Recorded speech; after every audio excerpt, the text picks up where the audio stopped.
Hello, my name is Ethan Kaiser. I am a scientist and an atheist. And my question is, since the Bible has been scientifically disproven as far as all the claims, through evolution, the theory of evolution, archaeology, Noah's Ark, Adam and Eve, since we know this didn't happen because of our science nowadays, my question is, how do we have, according to the Bible, how do we have free will if God is this omniscient being that knows everything about us, everything we will do, and he pretty much knows our outcome before we're even created? So he creates us knowing everything we'll do. Since we can't surprise him by our actions, we have no free will. Our choices have been predetermined, and that the act of judgment is completely immoral because he knows what we're going to do. Nothing can surprise him. That's my question. Thank you for the question. And before you go into an auditorium, if you give a sheet of paper and ask us to write 20 possible questions, that'll come. We've never heard a new one in all of these years that go by. They're pretty much the same questions.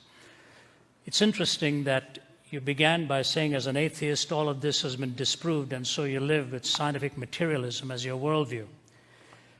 I studied under John Polkinghorne at Cambridge University. You probably know the name.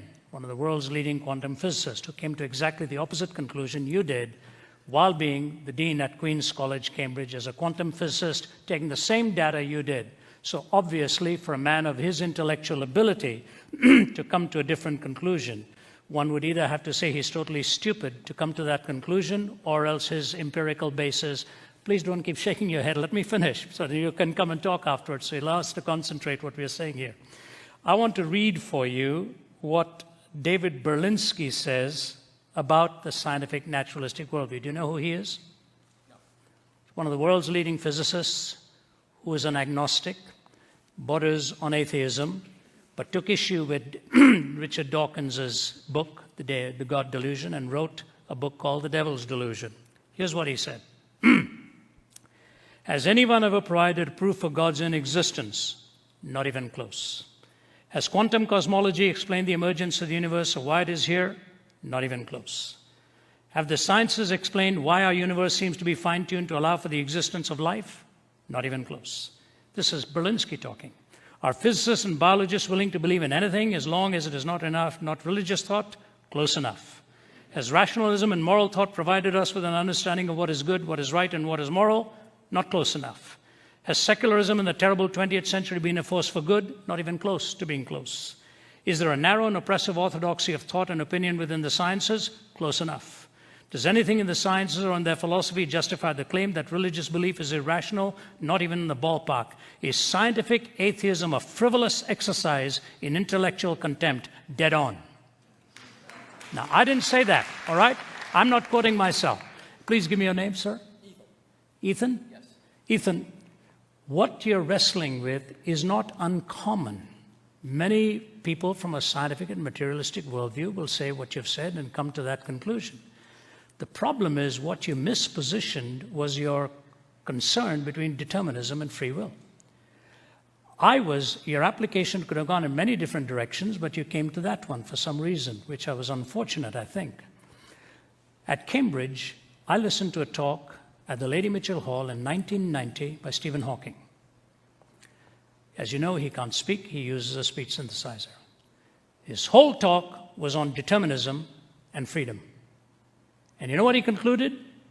That the tragedy with scientific materialism, if we take its assumptions, is that we are not free, we are totally determined. That was the world's leading physicist at that time saying, the very thing you're asking of the Christian faith, he pinned on your backs. As scientific materialists. You can go right online and trace it. Lady Mitchell Hall, 1990, somewhere around March, April, May, that time. I was in attendance. And he said, the only escape I have is since I don't know what has been determined, I may as well not be. The whole auditorium moaned and groaned with an escape hatch that he gave for himself after telling us that we were completely determined. That's Berlinski's issue. That is actually even what people like Dawkins will concede, or Pinker. You read Steven Pinker and the others. So totally determined. So the question is, were you free to ask this question? Yep. I don't believe any of us actually have free will because we are strictly material. So you're actually, as a machine automaton, asking me this question? We are all made up of our past experiences. Okay, but you're not free then. You're not free. You're not making a truth statement. My truth statement. I mean, what I'm saying is our memories and our states. No, hear me carefully. Okay. If you're totally determined, Yes. you're pre-wired to think the way you do. Nature versus nurture. Yes. Sorry? Nature versus nurture.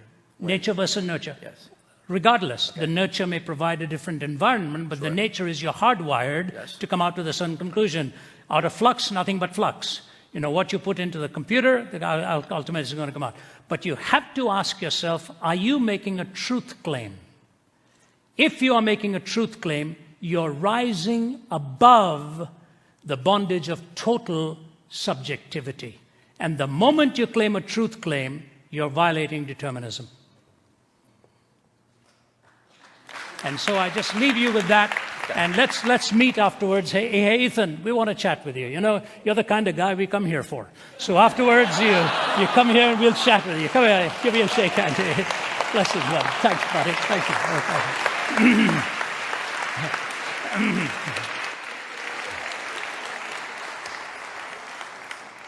You know, I live in a condominium where there's so much of noise that sometimes goes on, and I phoned the property manager and said, you know, when I write, even the sound of anything distracts me. And so she said, play some music. I said, what?